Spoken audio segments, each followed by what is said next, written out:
Usa ka pagtuo, usa ka tingog, usa ka katawhan.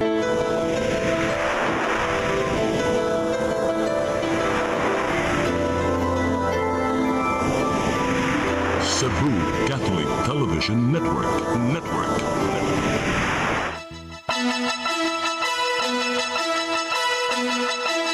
Uluhan sa mga balita sa Sayri 47. Duha ka mga tinun-an patay sa pagpamusil sa tunghaan sa Zamboanga City.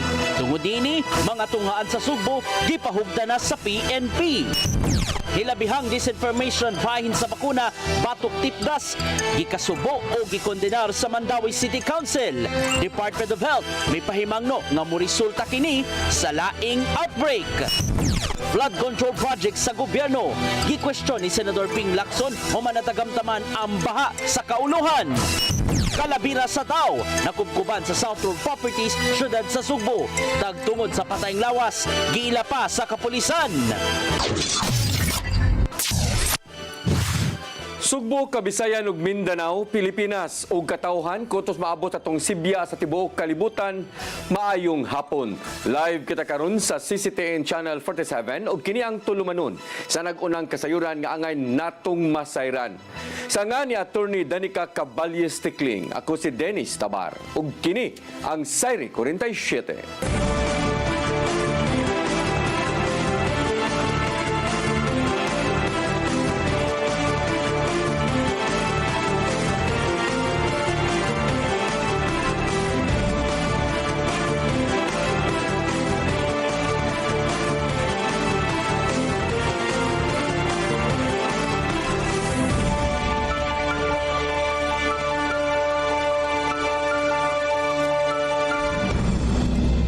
Karon sa kumpletong detalye sa atong mga balita, duha ka mga tinun-an ang nakalas human sa natabong pagpamusil sud sa Ateneo de Zamboanga Campus. Lakip na niini ang gituoang responsable sa pagpamusil. Ang kasayuran ihatod ni Mary Rose Sagarino. Patay ang duha ka mga tinun-an sa nahitabong pagpamusil sud sa Ateneo de Zamboanga Campus ning Martes sa buntag. Lakip sa mga nakala sa maong insidente, ang giingong usa ka gituohang shooter nga nagdaog high-powered nga armas og .45 caliber pistol. Mato ni Zamboanga City Mayor Kaimer Olaso nga nahitabo ang maong pagpamusil atol sa pagsugod sa klase. Base sa pasiunang investigasyon, unang gitirahan sa maong shooter ang magtutudlo. Hangtod nga nibalhin ang maong responsable sa pikas kwarto og way swerteng naamong ang usa ka tinun-an. Duha ka mga estudyante ang gikatahong naangol sa maong insidente. Gikumpirmar usab ni Mayor Olaso nga nigamit ang shooter og body camera aron i-live stream ang binuhatan. Apan gituohang nikutlo usab sa kaugalingong kinabuhi ang namusil. Padayon ang subsub nga investigasyon sa PNP ug DSWD bahin sa insidenteng may sangpot sa grabing kaguliyang sa mga ginikanan ug magtutudlo. Kontrolado na ang sitwasyon sa tunghaan ug ipapauli na ang mga tinun-an. Daling gisuspenso sa Bureau of Customs ang usa sa mga customs police personnel nga nag-iya sa armas nga gigamit sa shooter. Mary Rose Sagarino, CCTN News.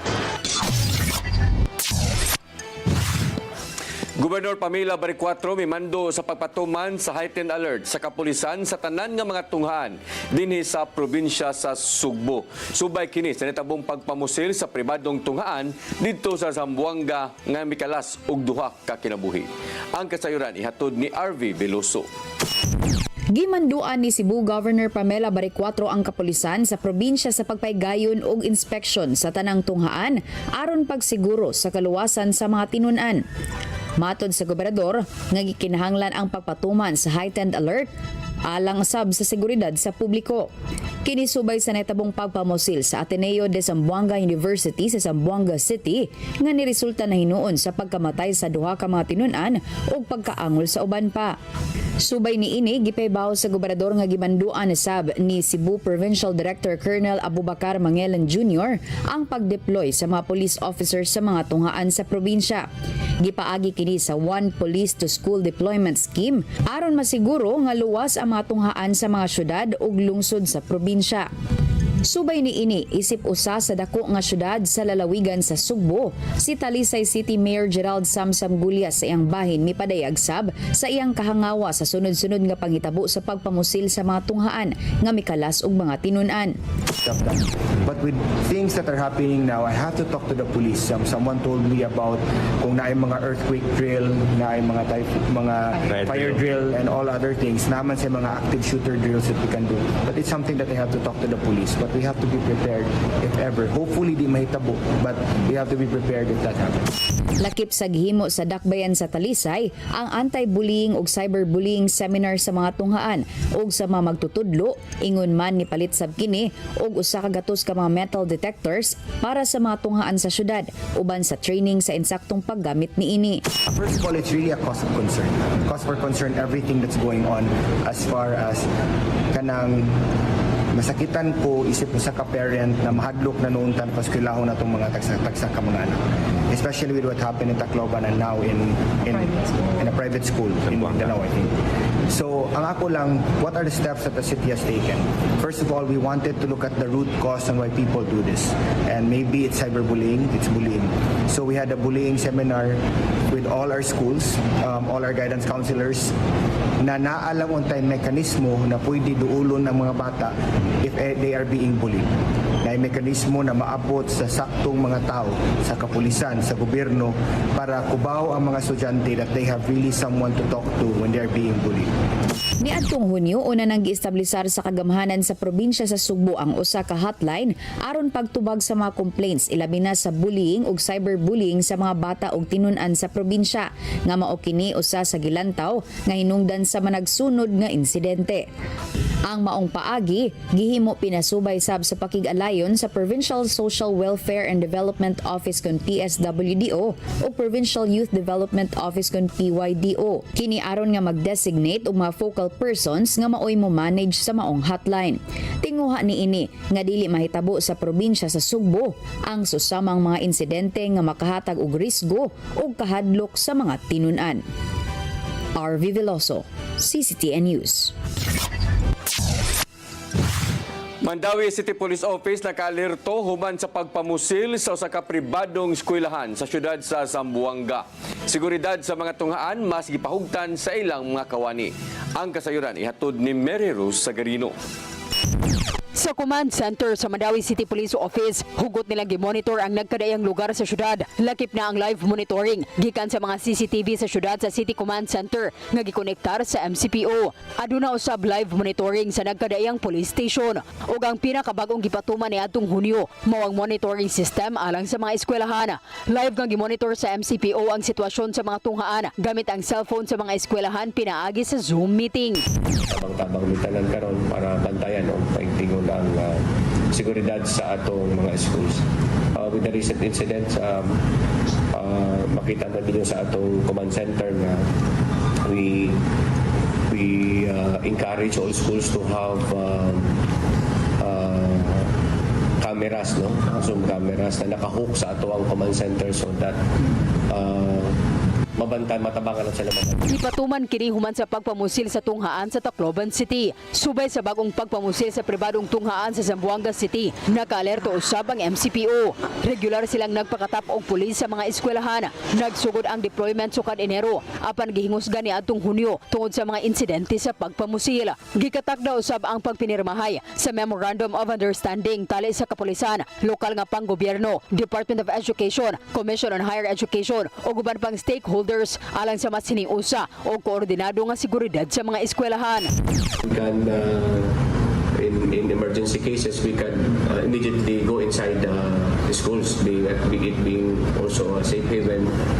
And we have direct contact with the school principals, you know, and then actually we have all our station commanders na IGC kada area, no? So sila mag-interact every day on a daily basis kung na ay mga concerns and everything kasi gamay nga istorya. Lakip sa mga lakang ang strikto nga inspeksyon, aktibong shooting drills ug anti-criminality lectures.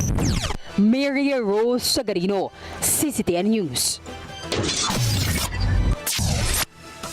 Gikampanya sa Mactan, Cebu International Airport Authority ang luwas nga pagbiyahe sa kahanginan ning pagsaulog sa Safety Week. Pinaagi sa serye sa mga hisgutanan o information booth sud sa mga tugpahanan ang panawagan nga likayan ang pagpalupad o bisan unsang mga butang duol sa tugpahanan. Gipasabot sa Civil Aviation Authority of the Philippines nga gidili ang paggamit og drone o pagpalupad og mga tabanog kay mapiktuhan man kini sa pagbiyahe sa mga abyon. Apil na usab ang paglikay sa paggamit og lasers nga makahatag kini og kasamok ngadto sa mga piloto. Gipanguluhan sa MCIAA General Manager nga si Julius Nere ang pagsaulog sa Safety Week kuyog ang uban pang mga airport officials.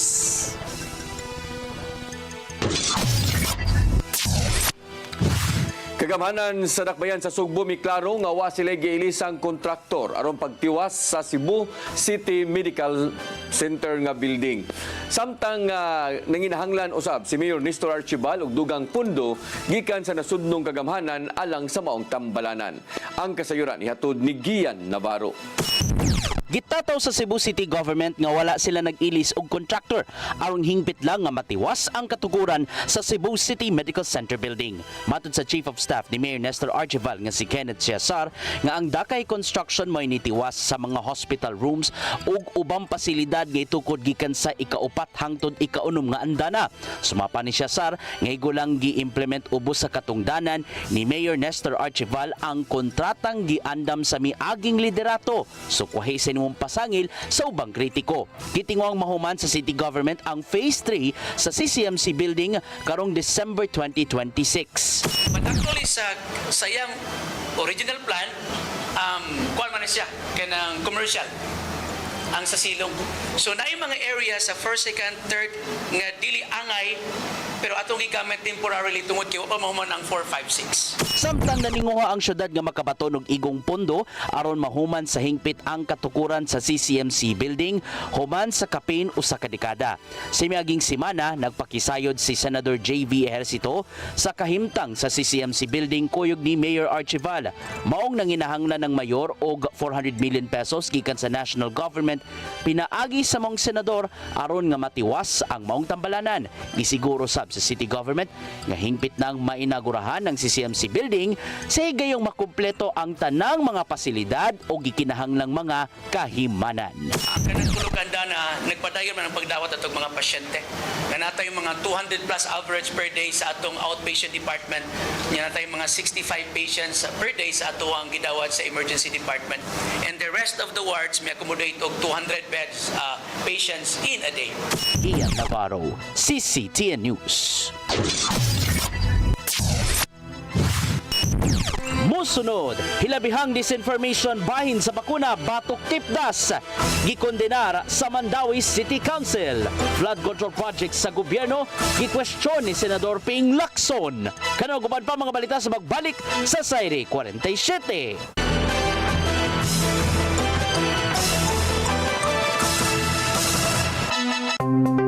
Discover the beauty of the Philippines.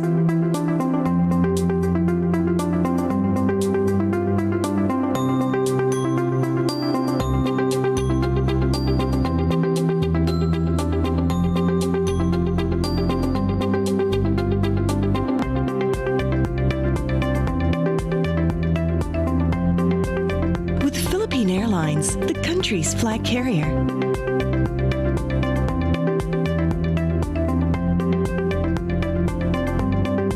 The airline that lets you feel the warmth of the nation.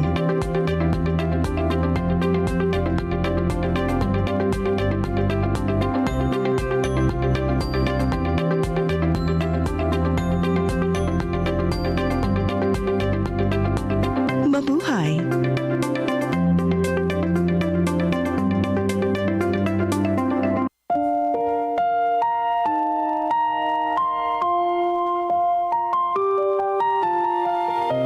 Gugma mo, paglaom ko. Usa ka misyon sa gugma ug paglaom alang sa ato ang mga igsuon. Nga halos nawad na og pagtuo sa ilang kaugmaon. Daghan kanila ang nag-antos sa kalisod ug kasakit. Apan pinaagi sa gugma sa Ginoo, atong gipakita nga adunay mga tao nga andam mutabang sa mupadayon ug paghatag ug paglaom. Ang tinuod nga gugma walay pili, bata man, tigulang, pobre man o adunahan, bisan pa sa mga mananap nga nagkinahanglan o kaluoy o pag-atiman. Kutob sa atong mahimo, magtinabangay kita sa paghatag o kahayag sa ilahang kinabuhi. Busa, mga igsuon, hinaot nga ablihan nato ang atong kasing-kasing sa pagtabang sa uban. Ang inyong gamay nga tabang mahimo ng dako nga paglaom alang sa nanginhanglan. Kamo mahimong instrumento sa gugma o panalangin sa Ginoo. Kini ang programa nga Gugma Mo, Paglaom Ko. Daghang salamat ang inyong alagad si Miss J.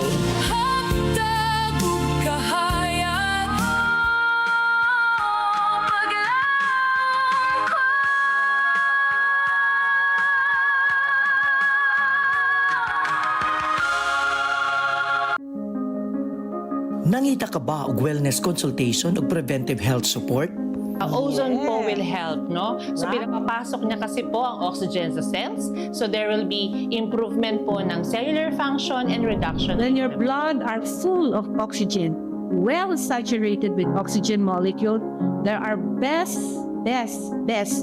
outcome. At imanon nato ang atong kahimsog pinaagi sa husto nga konsultasyon sa lisensyadong doktor. Some people, they are well versed with nutrition, but for others, they have very little idea of what the basics of nutrition are. At kaya with ozone therapy, kung makakatulong ito para mag-shrek ng mga tumors natin. Para sa professional consultation o general wellness services, bisitaha ang Ozone Med Wellness Clinic branches sa Davao, Bacolod ug Cebu. Siguradong pagkain sa buong bansa, masaganang ani, mataas na kita, maunlad na buhay ng mga magsasaka at mga mangingisda. Siguradong pagkain sa buong bansa, masaganang Ani o Kita. Season 7.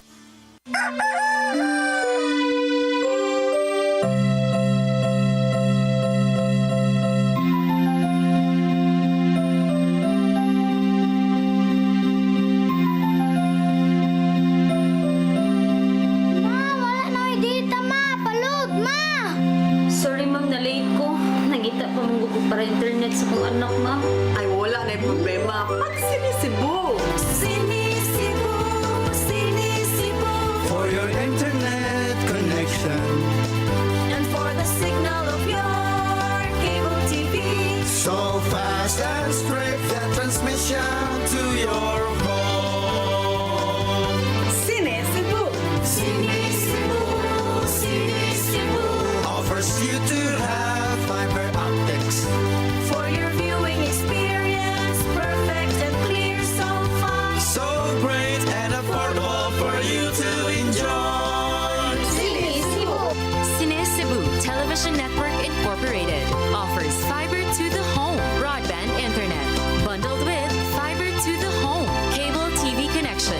Cine-Cebu Television Network Incorporated with its operation in Metro Cebu and the whole province of Cebu soon. And affordable for you to enjoy.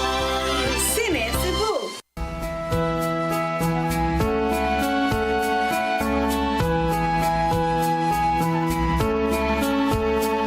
You're giving your all in His glory, touching each heart and soul by spreading His words and wonderful deeds that send forth His kingdom. It's love that you feel, that you care for all who have gone astray. You show them the way that leads to His full of love.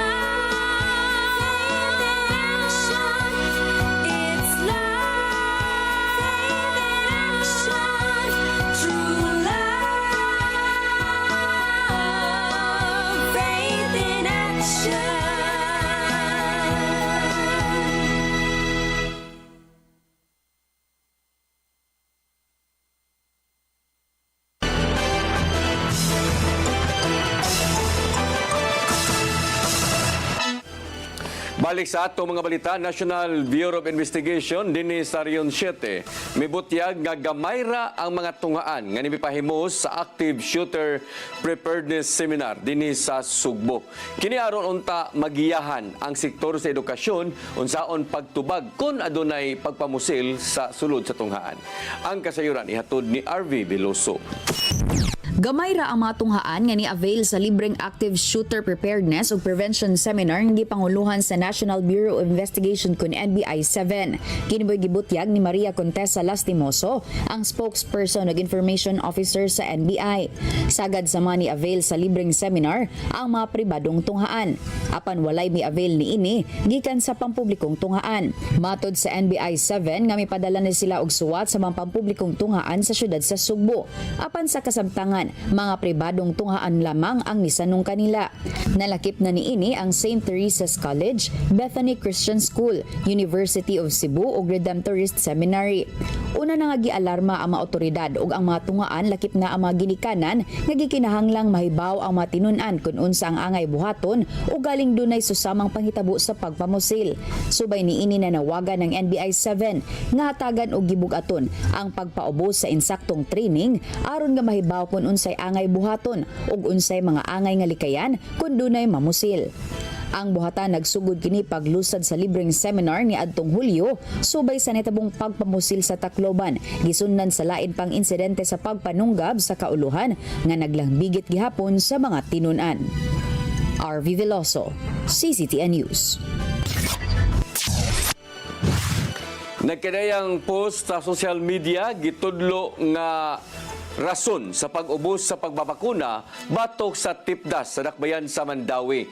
Subay niini gikondina sa konseho sa syudad ang hilabihang disinformation batok sa kampanya sa pagbakuna sa gobyerno. Ang kasayuran ihatod ni Mary Rose Sagarino.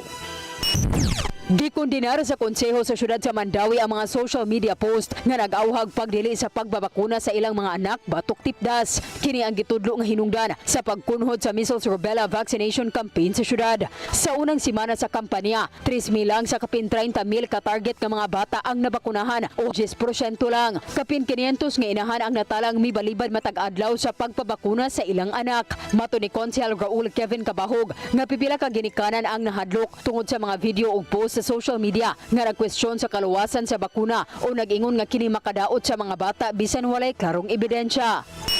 Uyawan ang Department of Health na hanuman ni law. And also of course the City of Mandawi. So that's why we found out na tungod jud aning social media. So there are a lot of people who are posting na anti-vaccination. Na dili daw pa-vaccine, kay tungod na mahitabo sa bata. And tungod na, yes, na mga nahitabo na gipang-post na it was not proven na it is because of Matudi Kabahog nga respetado ang katungod sa mga ginikanan sa pagdumili apan delikado kung ang uban aktibong mga paniya batok sa pagbakuna kay mahimong mosaka ang risgo sa tipdas o guban pang vaccine preventable diseases. These are tested already na kung mapavaksin na itong mga bata, itong ani na makaproteher yun. Makaproteher. It's been decades already na kabawta na nakaproteher yan. What if kung si Bacoleo ito, dili makavaksin, then mubalik na unya ning mga sigitas mga bata. So, di ba? Hopefully not.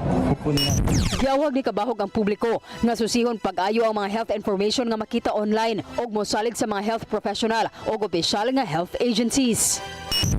Mary Rose Sagarino, CCTN News.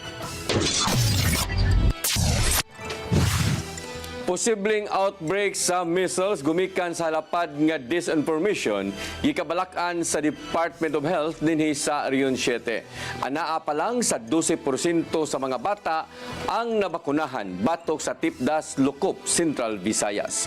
Ang kasayuran ihatod ni Gian Navarro. Mas gikabalakan sa Department of Health 7 ang posibleng outbreak sa tipdas kung measles rubella isip resulta sa grabing pagkuyanap sa fake news bahin sa mga bakuna. Gikasubo sa Regional National Immunization Program Coordinator sa ahensya nga si Dr. Faith Curaraton nga daghang mga ginikanan ang nahaylo sa disinformation gikan sa social media bahin sa MR vaccine. Gikan sa 630,000 kapin nga target sa mga batang nabakunahan batok tipdas, anaa pa lang sa 12% o dili mo menos sa 70,000 ka mga bata ang nahatagan niini. Pipila sa mga sintomas sa tipdas ug tipdas sa hangin mao ang grabing hilanat, pagpanghubag, pagpamuwa sa panit kon rashes ug uban pa. Matod sa DOH-7 nga delikadong musangpot sa outbreak kung matakdan man ang bata sa maong sakit ug walay igong proteksyon sa lawas. Nobody can tell when a person will die, the same as in Anna, so we can never tell when an outbreak will happen. This is just one way to prevent. Niya usab sa punto nga nahimong subject sa pagpanaway ang mga healthcare workers ug ubang mga doktor nga nanuri sa kabalayan alang sa nagpadayong measles, rubella, supplemental immunization activity. We were already called na demonyo.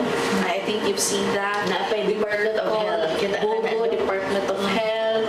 We were also called names already. So that hurts us. And then we were already told kay mo fight back naman good ang uban professionals naton, mga colleagues, of course, no? Hinuon nimong subsob ang information drive bahin sa bakuna, batok tipdas gikan sa kabalayan, kabaranggayan, apil na ang social media. Sunod nga himuon sa DOH-7 mao ang pagpakigalayon sa ubang mga ahensya aron ipasabot ang benepisyo sa mga bakuna, apil na ang ubang mga vaccination programs nga gipatuman sa gobyerno. Sa habig usab sa LGU, gisiguro ang tumang kaluwasan sa mga health workers nga nanuroy sa kalungsuran. Mato di Capital Health Consultant Dr. Elise Nicole Catalan nga dunay task force ang lalawigan sa Sugbo aron gawas nga gwardyado ang mga vaccinators nga nanuroy, palapdan pa usab ang pagpasabot sa bakuna, batok tipdas uban ang lokal nga kagamhanan. We're continually soliciting feedback sa ilang experience on the ground. Pero hopefully dili ta maabot na point. Mong gidasig sa DOH-7 ang mga ginikanan nga panalipdan ng mga anak nga nasa 6 to 59 months old, batok tipdas pinagi sa libreng pagpamakuna nga mo'y gipanghatag sukad sa nangaging mga katuigan. Gian Navarro, CCTN News. Dakong problema alang sa probinsya sa Sugbo ang maayo og permanenteng supply sa kuryente sa tanang kabalayan ug establishmento. Kini ang nahimong panahom ni Governor Pamela Baricuatro human natagamtaman sa kalungsuran ang kakuwang sa supply sa kuryente. Miresulta sa rotational brownout sa mga lungsod ang kapin usa ka buwan nga red ug yellow alert status sa Visayas grid. Mato di Baricuatro nga misaka ang gipangayong supply sa kuryente sa probinsya ug 150 megawatts matag tuig ug nagsalig gihapon sa imported nga power supply. Baong umulon sa gobernador ang Provincial Energy Master Plan isip sumbanan sa mga ahensya ug ubang sektor aron pagsulbad sa nagkanihit nga supply sa kuryente.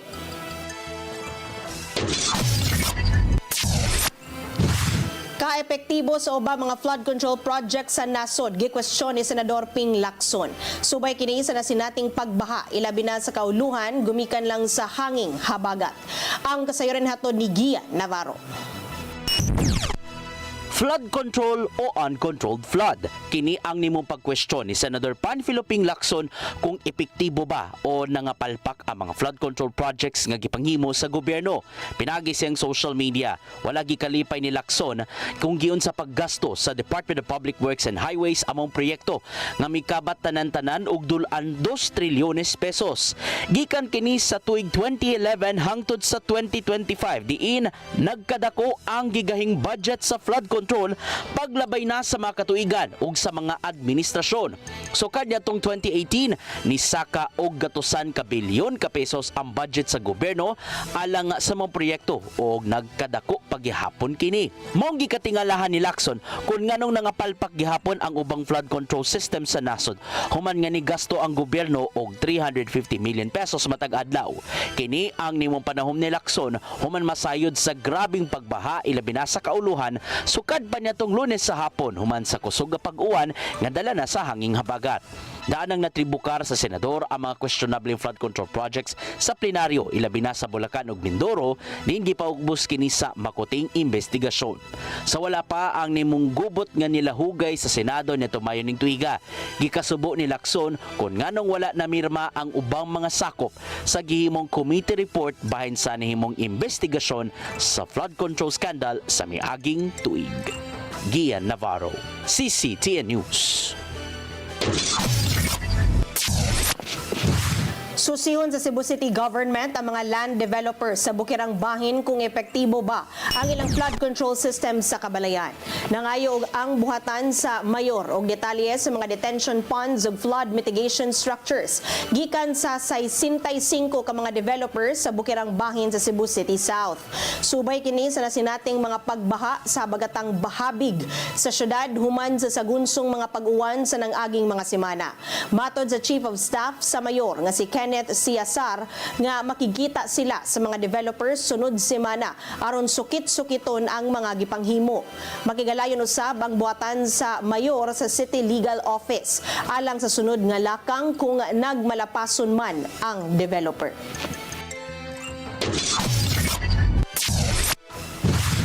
Mangunay ang Cebu Provincial Government sa pagpalambo sa mga pasilidad sa Lamak Elementary School sa lungsod sa Pinamungahan.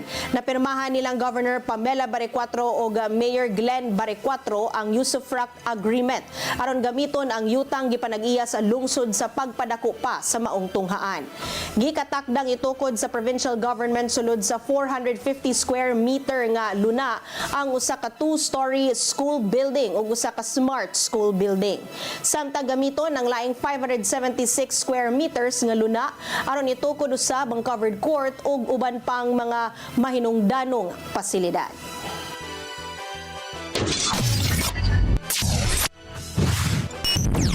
Musunod, kalabira sa tao, nagkubkuban sa South Road Properties, syudad sa Sugbo. Kanaguman pa mga balita sa magbalik sa Sayri 47.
Looking for the best internet deals in Negros Oriental? Phil Products Negros is here to bring you fast, reliable, and affordable internet with plans made just for you.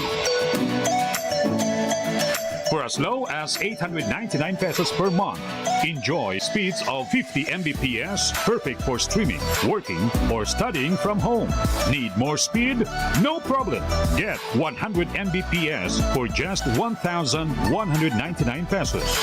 150 Mbps for only 1,499 pesos, or our fastest plan, 400 Mbps for just 2,399 pesos per month. Plus, you can add over 100 cable TV channels to your internet plan for just an additional 100 pesos per month. That's entertainment and lightning fast internet all in one.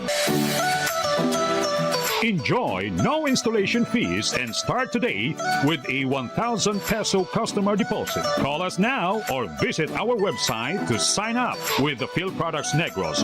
You get internet that's affordable, reliable, and local. Phil Products Negros, bringing you closer, faster. Call us at 0917-631-5240 or visit our website www.philproductsnegros.net or our Facebook page, Phil Products Dumaguete. Subscribe now. Ang kinabuhi puno sa hagit. Sugpil na ka, Dria!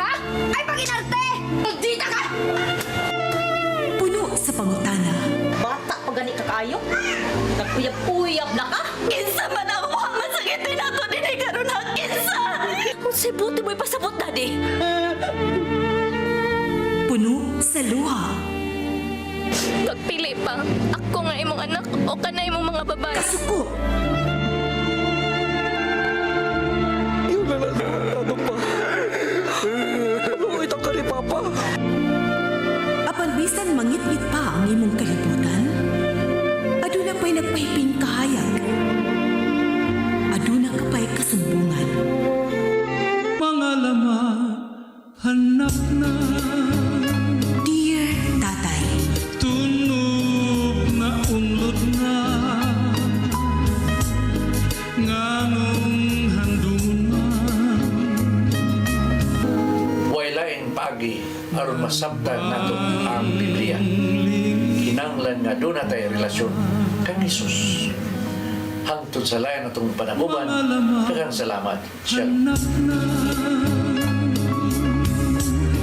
Tunog na unlod na. I am the God that healeth thee. I am the Lord your healer. I sent my word and healed your disease. I am the Lord your healer. I am the God that healeth thee. I am the Lord your healer. I sent my word and healed your disease. I am the Lord your healer.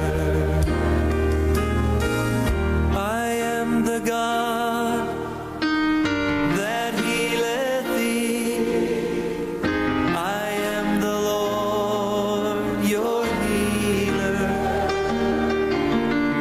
I sent my word and healed your disease. I am the Lord your healer.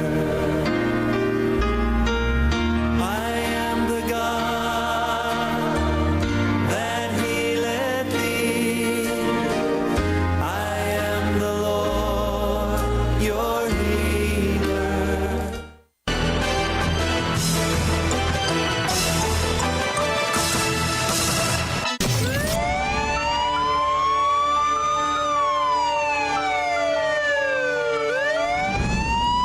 Balik sa ato mga balita, gitubag sa mga otoridad ang bukog sa tao nga nakubkuban dool sa Panimay sa silangan nga konsilangan sa South Road Property siyudad sa Subo kagahapon.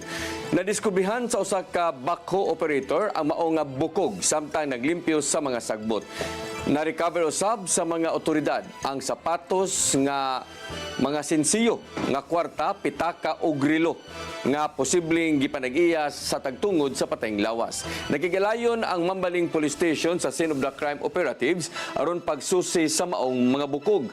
Padayon pa nga giila sa Cebu City PNP ang identity sa nakaplagan patayng lawas diha sa SRP.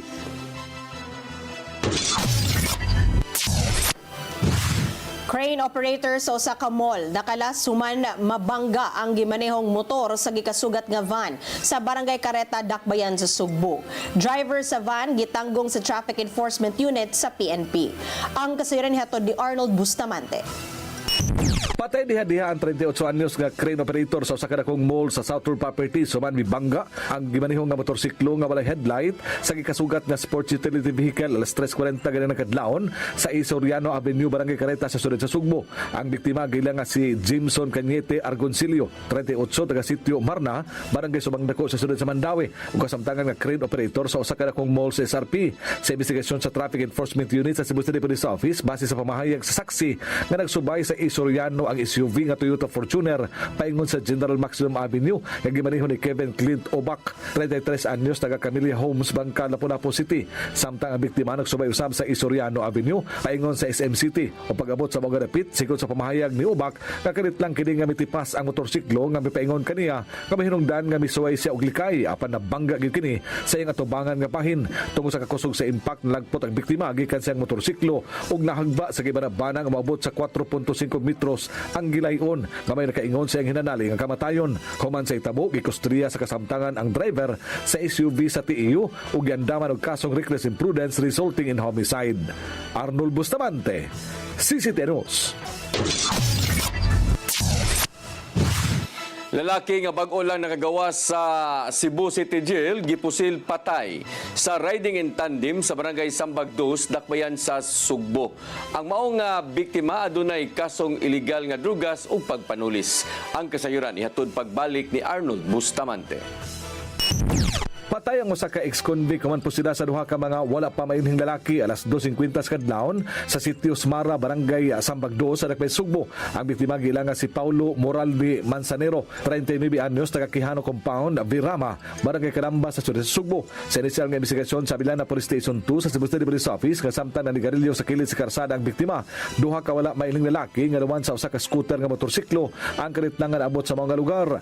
Ang backrider ang may kanaog ug dayong hulbot sa wala pa matino nga kalibre sa iyang armas nga giluklok sa iyang short pants. Ang biktima nga nakabantay midagan kini paingon sa interior nga bahin sa mga dapit apan gigukod ni sa suspek dungan sa pagpamusil niini. Human sa pagpamusil dali nga mibalik ang gunman sa nagpaabot nga motorsiklo sa gawas ug daing sibat sa wala matino nga direksyon.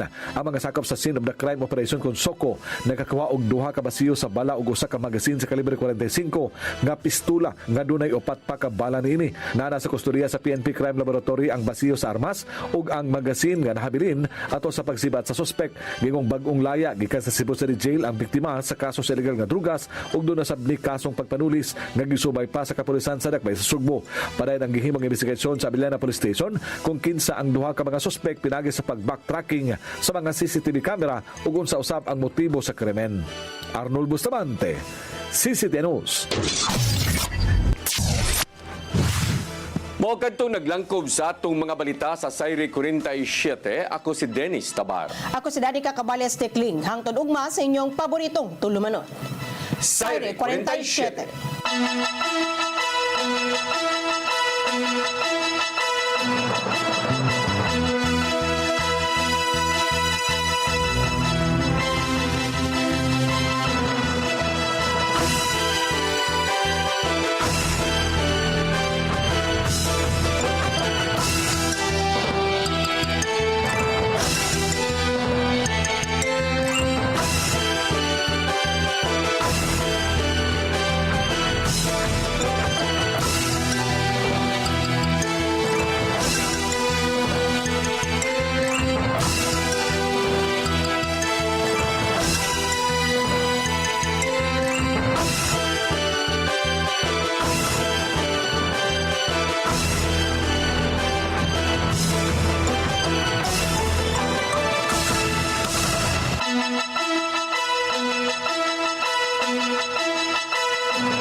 Your song, your music, your listening pleasure.